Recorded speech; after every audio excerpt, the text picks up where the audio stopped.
There is a terrifying mathematical certainty buried deep within the history books that the mainstream media refuses to acknowledge. It is a pattern so precise, so rhythmic, and so devastating that it has liquidated 3 of the greatest superpowers the world has ever known in just the last 5 centuries. This is not a theory. This is not a conspiracy. This is a historical algorithm. Spain in 1590, the British Empire in 1914, the Soviet Union in 1991, they all looked invincible. They all believed they were the exception to the rule, and they all collapsed, following the exact same 7-stage script. And here is the reality that should keep you awake at night. The United States of America hasn't just started this script. We aren't in the opening credits. We have already completed Stage 5. We are sprinting toward the cliff edge of Stage 6, and nobody is hitting the brakes. This video is the map you need to understand where we are, how we got here, and exactly what happens next. If you value truth over comforting lies, and if you want to be part of the few who are prepared for what's coming, make sure you subscribe to the channel and turn on all notifications right now. The algorithm hates this kind of information, so hit the like button and leave a comment to help us break through the censorship. We are building a community of the awake, and we need you in it. Now, look at the timeline. When a superpower dies, it doesn't happen with an explosion. It doesn't start with an invasion fleet on the horizon. That is the Hollywood version. The reality is far more insidious. The death of an empire begins with a delusion. It starts when a nation becomes so powerful, so wealthy, and so dominant that it believes the laws of economics no longer apply to it. It begins with economic exhaustion disguised as prosperity. The empire extends its arms too wide. It builds military bases in countries most of its citizens can't find on a map. It fights wars on multiple fronts. It makes promises to its citizens that the treasury cannot afford. At first, the rot is invisible. The currency still buys bread. The soldiers still march in parades. The politicians still smile on television. But beneath the surface, the foundation is liquefying. Capital is misallocated. The factories stop humming. The best minds stop inventing and start speculating. And then, the acceleration begins. This is exactly what happened to the Spanish Empire. This is exactly what destroyed the British pound sterling. This is exactly what erased the Soviet Union from the map in 900 days. And today, the United States is making the exact same decisions, step by step, dollar by dollar. We are repeating the cycle. To understand our future, we must ruthlessly dissect the past. Let's open the first case file, the Spanish Empire. This is the original blueprint for modern collapse. In the 16th century, Spain wasn't just a country, it was the master of the world. After Columbus opened the door to the Americas, Spain sat on the largest lottery win in human history. They controlled the Aztec and Inca empires. They owned the mountains of Potosi, the richest silver mines ever discovered. By the mid-1500s, Spanish galleons were hauling 200 tons of silver back to Europe every single year. By 1600, that number doubled. The Spanish real was the dollar of its day. It was the global reserve currency. If you wanted to trade in China, in India, or in Europe, you used Spanish silver. King Philip II was the richest man who ever lived. He had unlimited credit. He had God on his side. And he fell into stage 1, military overextension. Because Spain had unlimited money, they believed they could fight everyone at once. And they did. They fought the Ottoman Empire in the Mediterranean to secure the trade routes. They fought the French. They fought the Italians. They fought a brutal, endless war against Protestant rebels in the Netherlands. They launched the Armada against England. They maintained garrisons in the Philippines and across the Americas. By 1580, Spain was bleeding gold on 4 different continents simultaneously. The military budget devoured half of the empire's total revenue, but even with mountains of silver coming in, it wasn't enough. The cost of being the world's policeman is always higher than the revenue it generates. This forced them into stage 2, currency debasement. This is the moment the cancer becomes terminal. The Spanish crown couldn't pay for its endless wars with taxes alone. The people were already squeezed dry. So they did what every desperate empire does. They tampered with the money. They started mixing copper into the silver coins. It was the 16th century version of the money printer. A coin that was legally silver became 50% copper, then 75% copper. They kept the face value the same, but the intrinsic value, the truth of the money, was gutted. By the turn of the century, Spanish coins were practically worthless slugs of base metal. Merchants, who aren't stupid, stopped accepting them at face value.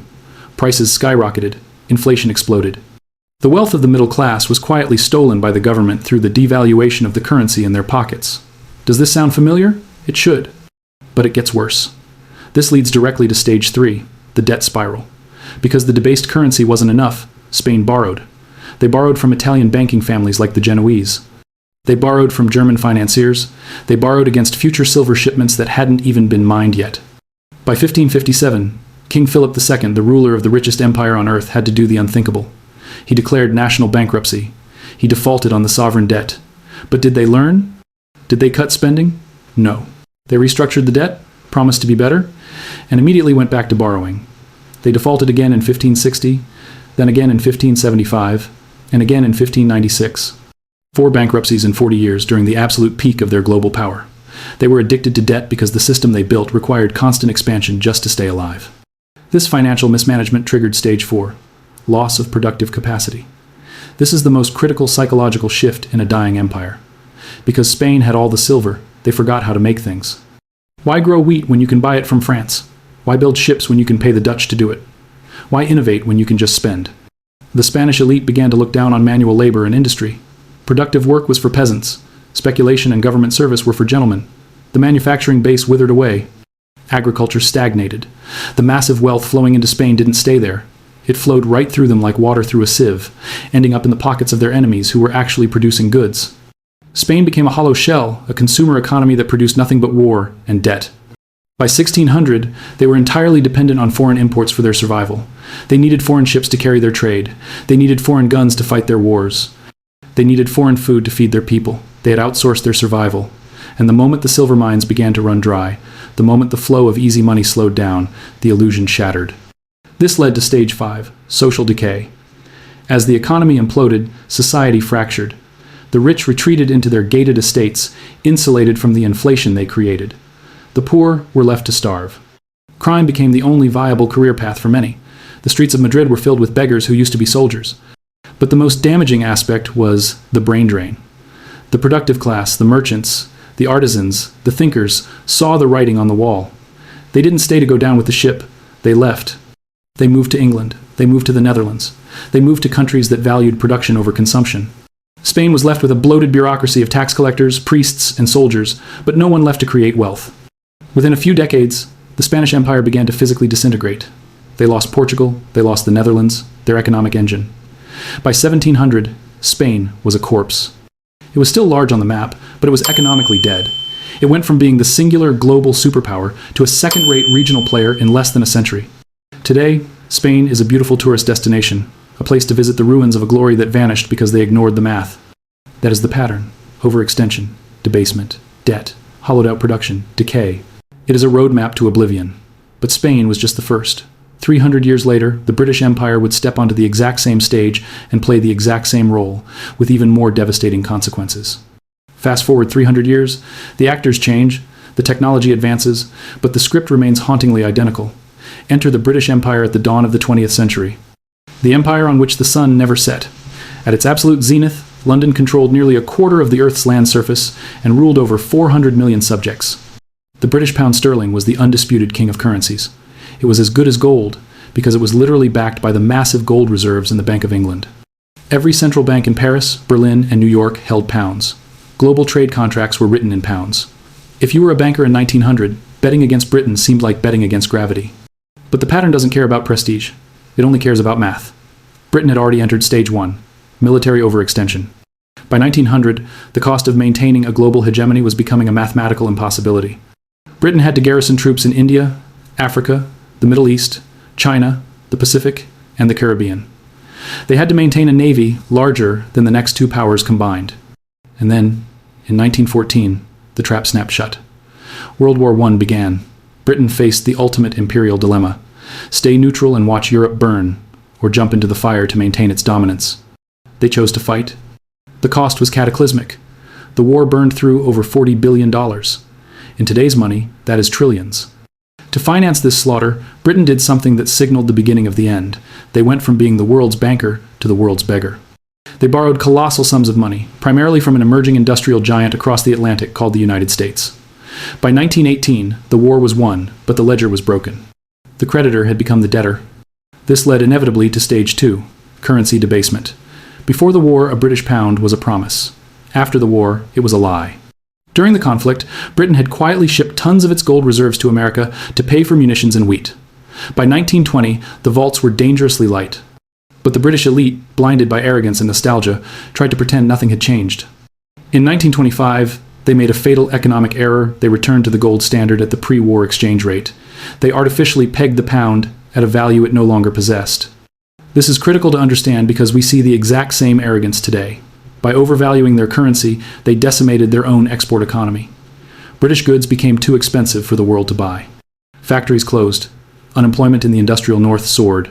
The government had to keep interest rates painfully high just to prop up the lie of a strong pound.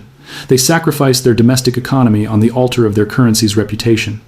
Reality won in 1931. The market forces became too strong to suppress. Britain was forced to abandon the gold standard. Overnight, the pound sterling lost 25% of its value. The global reserve currency had just defaulted on its promise. The world watched in shock as the invincible pound crumbled, but the slide was only beginning. Stage 3.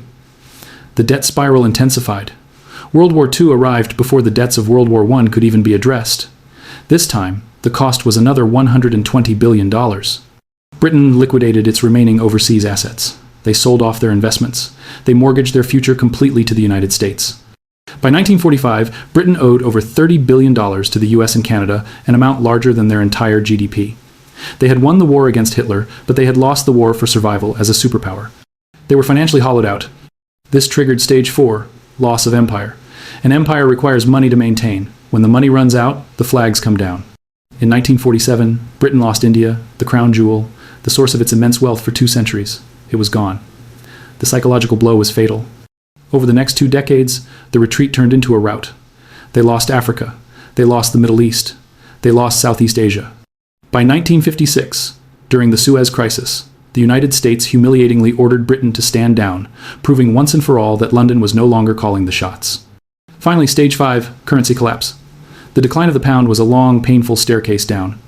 In 1940, 1 pound bought you $4.03. By 1950, it had fallen to $2.80. By 1967, it was devalued again to $2.40. By the 1,980 seconds, it nearly hit parity.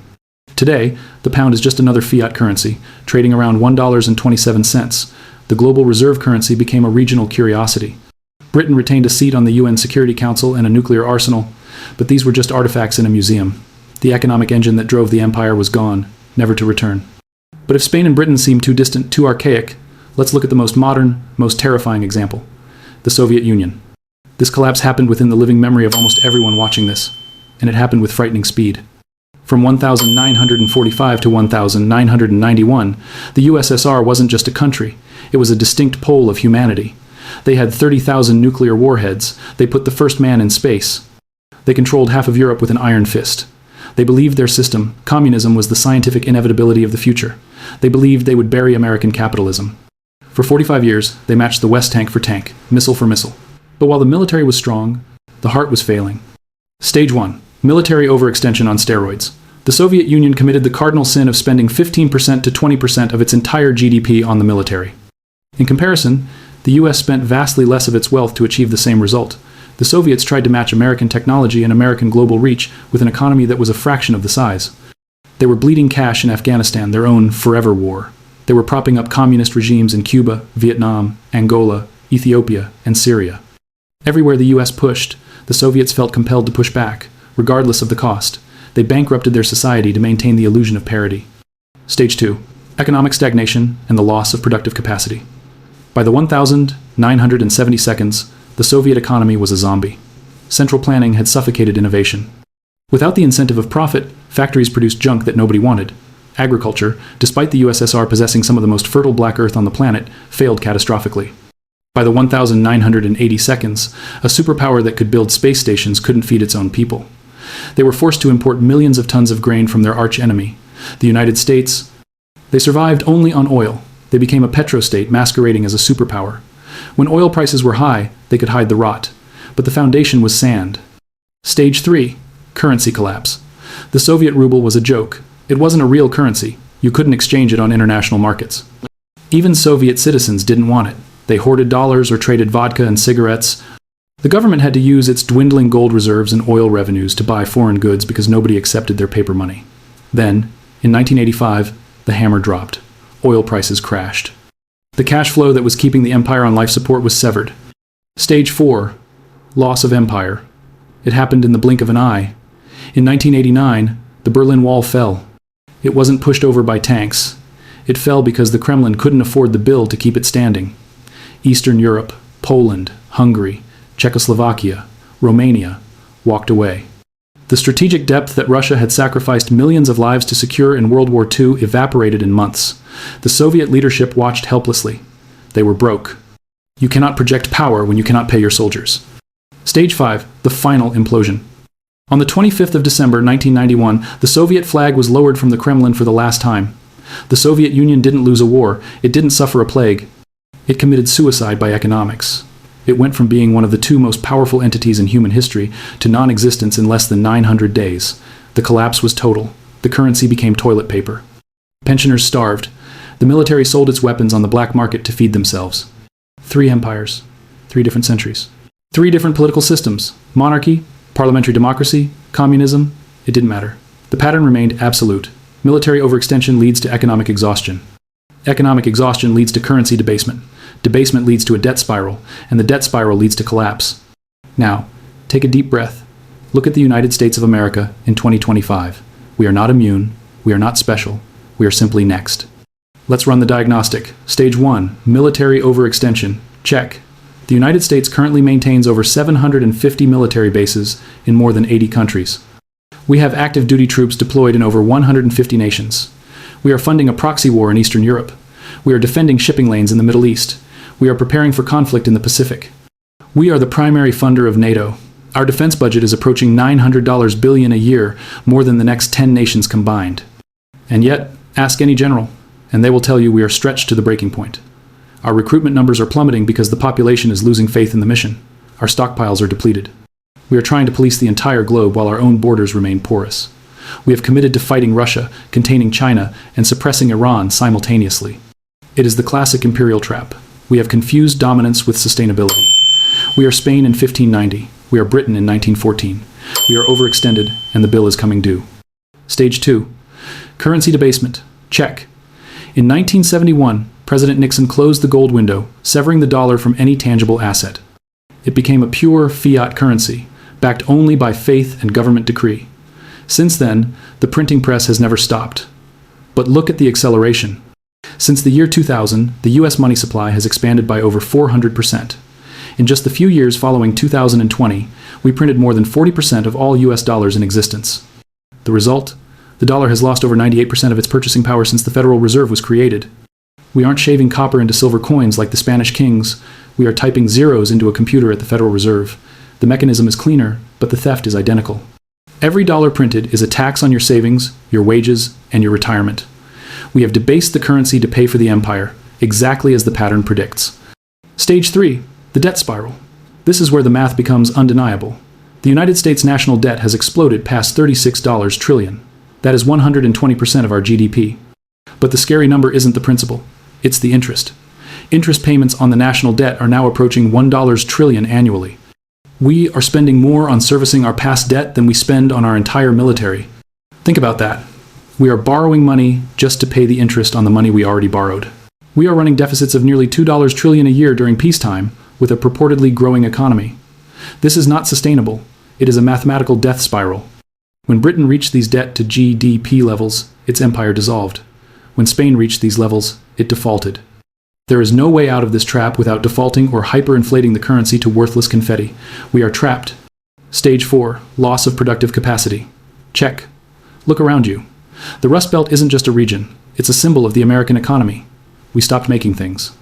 We outsourced our industrial base to China, Mexico, and Vietnam in pursuit of cheaper goods and higher corporate profits. We transformed from a nation of producers into a nation of consumers. We run a trade deficit of nearly $1 trillion a year. We are dependent on foreign supply chains for our antibiotics, our computer chips, our steel, and even the components of our advanced weapon systems. If China were to blockade Taiwan or cut off exports tomorrow, the American economy wouldn't just slow down, it would seize up. We have hollowed out the very engine that won World War II. We financialized our economy, prioritizing Wall Street speculation over Main Street production. Just like Spain relied on foreign ships and French goods, we rely on the world to keep us alive. Stage 5, social decay. Check. This is the stage that hurts the most because it is personal. You see it in your cities. You feel it in your communities. Trust in American institutions, Congress, the media, the justice system, the medical establishment is at historic lows. We are a fractured nation. We cannot agree on basic facts, let alone policy. Crime is rising. Homeless encampments are becoming permanent fixtures in our major metropolises. Deaths of despair from opioids, suicide, and alcohol are killing over 100,000 Americans of working age every single year. The birth rate has collapsed below replacement levels, a sign that young people do not have enough faith in the future to bring children into it. The competence of our leadership class has evaporated. We can't build bridges on time, we can't audit the Pentagon, we can't secure the border. This is the internal rot that always precedes the external collapse. So, where does that leave us? We have completed Stage 5. We are staring down the barrel of Stage 6, loss of reserve currency status. This is the tipping point. This is the moment the music stops. For 50 years, the petrodollar system forced the world to hold US dollars to buy oil. That created an artificial demand that allowed us to print money without immediate hyperinflation. But that era is ending right in front of your eyes. The petrodollar agreement with Saudi Arabia has expired and was not renewed. The BRICS nations, Brazil, Russia, India, China, South Africa are actively building a parallel financial system to bypass the dollar. Central banks around the world are dumping US treasuries and buying gold at record operational speeds. They know what is coming. They are de-dollarizing. When the world no longer needs dollars to trade, those trillions of exported dollars will come flooding back home. And when they do, the inflation we have seen so far will look like a mild inconvenience compared to the tsunami that will hit. And finally, Stage 7, the collapse. It is important to understand that collapse doesn't necessarily mean Mad Max. It means the sudden, brutal end of the current order. It means an overnight reduction in the standard of living by 30%, 40%, or 50%. It means the disintegration of political cohesion. It means the end of the superpower status. The Soviet Union went from a monolith to a memory in 900 days. When the confidence evaporates, it happens fast. It cascades. A currency crisis triggers a bond market collapse, which triggers a banking failure, which triggers political paralysis. We are not sleepwalking into this. We are sprinting. The decisions made since 2020 have accelerated every single negative trend. We are following the script so perfectly that future historians will wonder how we didn't see it coming. But you do see it. The fact that you are watching this means you sense the vibration in the tracks. The question is not if. The pattern says when. And the math says soon. Maybe we have a decade. Maybe we have 5 years. Maybe we have until the next major geopolitical crisis shatters the fragile glass of our economy. But the trajectory is locked in. You cannot print your way to prosperity, you cannot borrow your way to solvency, and you cannot maintain an empire when your own house is crumbling. But here is the most important part. While nations collapse, individuals can survive, even thrive. The families in Spain, Britain, and Russia who understood the pattern, who held real assets, who were prepared, they protected themselves. They preserved their wealth, they kept their families safe. If this video has opened your eyes to the reality of our position in the historical cycle, do not just watch it and move on. Subscribe to this channel, because as we move into Stage 6 and Stage 7, you are going to need a guide who understands the playbook. The answers to our future aren't hiding in the predictions of pundits. They are written in the ink of the past. I'll show you exactly where to look and how to prepare for the inevitable.